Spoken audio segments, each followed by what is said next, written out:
These are some of the good people. We've made a certificate of appreciation to West Ledge Rehabilitation and Nursing Center. Now, a lot of you may not know it, but on Veterans Day, they made pies and gave a pie to every veteran. They gave a pie to every veteran. And they gave... Is that all it takes? ...slices of pie to everyone that came to the memorial service and then came to our post. They're back today supplying the pies again. They also gave a donation of money so we could do more things for the veterans down in Montrose Veterans Hospital, for the guys coming in wounded to the German hospital. So they're the kind of people that they didn't forget and they don't forget. The certificate of appreciation, I won't drag it out. And I've told you basically what it is, so I will present it right here. I won't read it in the interest of time. Thank you. Is Debbie Serrano here or anyone from Entergy? Would you come forward, please? So pie. Debbie Serrano, now this may sound like a setup, but she happens to be my sister's daughter. And my sister passed away some time ago with cancer, but Debbie gave her one wish, and that was grandchildren. Yeah, thank you. Debbie can tell you her own title from Entergy, but she's here, and I've got to tell you that for at least 7 or 8 years, Entergy has given our post $2,500 to use to help those people, the wounded, the ones we've taken care of, the ones in the hospice that we've supplied air conditioners to, pots and pans, wheelchairs, different things. And she's back here on behalf of Entergy, and she has good news. I'll let her give you the news. Thank you. Good afternoon, everyone. It truly is an honor and a privilege for me to be here in such distinguished company. Look, it's Publishers Clearinghouse. Can you hear me? Okay. Pick it up. Okay, thank you. And by the way, my name now is Deb Fay, and it has been for a number of years. He's referring to me with my maiden name. Who cares about the small things? I work in governmental affairs at Entergy at Indian Point.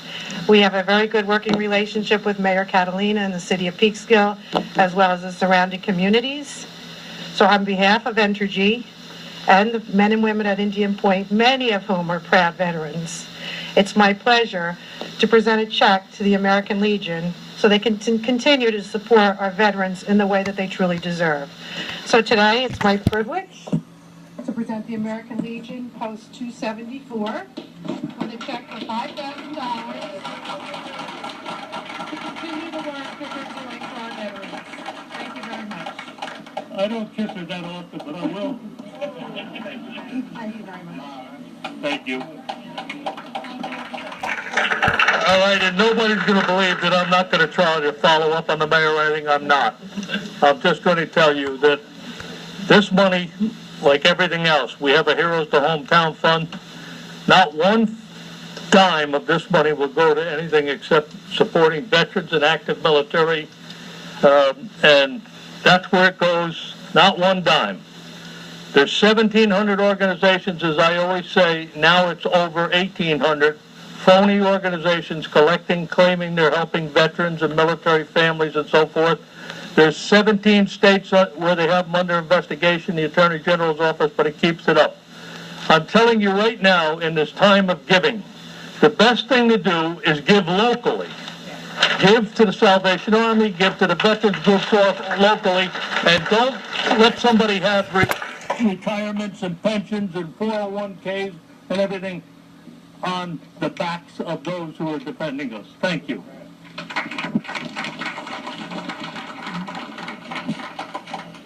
Thank you, John. Okay, kids are not here, so we might as well go ahead and do your... All right. The city historian. And John Donnie asked me to do this presentation. I actually went to see what images I had of the area, and actually went through the newspapers. I was pretty blown away. I couldn't imagine how much was taking place in 1941, even before Pearl Harbor. At the time when the attack takes place, believe it or not, in the peaceful area, there's over 20 servicemen already serving there. Patrick Walsh, is that Patrick We'll Walsh? talk and no one's listening to the guy. His father was there, John Walsh. There was a street named after John Walsh Boulevard. He was also a city manager at one time. So I even knew people. When I was growing up, I had no idea they were actually at Pearl Harbor when it took place. I only have a couple of names here. We have Charles Meade, Charles Brockhauser Jr. They had a garage on South Washington and Franklin. John Conklin, Richard Carson, Don Brown, Roy Pritchard, Lee Penitentiary Jr. They had Alley Brook Market. Bruce Conklin Jr. I actually worked with them at the gear station on Main Street when I was growing up. And of course, John Walsh. We actually lose one serviceman on that very day. That too. What's that do over there? That's a mic. What's the mic? Yeah, we're both. Yeah. Sorry about that. The one downfall I have, I hope everybody can see the screen, is that the lights do not go off on here. They're on a light sensor or something, motion sensor, so they don't go down. So I hope you can see as much as you can. You can sit in the back, you're going to have to sacrifice. We lose one young man that day, Gord Mason. He was 21 years old. He was Oh, you guys have to go? 4 years in the Navy. But we're going to start off. I'm totally amazed about what took place in the Hudson Valley. But remember, the leaders that took us through World War II all went to a school in the Hudson Valley, West Point. So we should be proud of what our heritage produced to that war.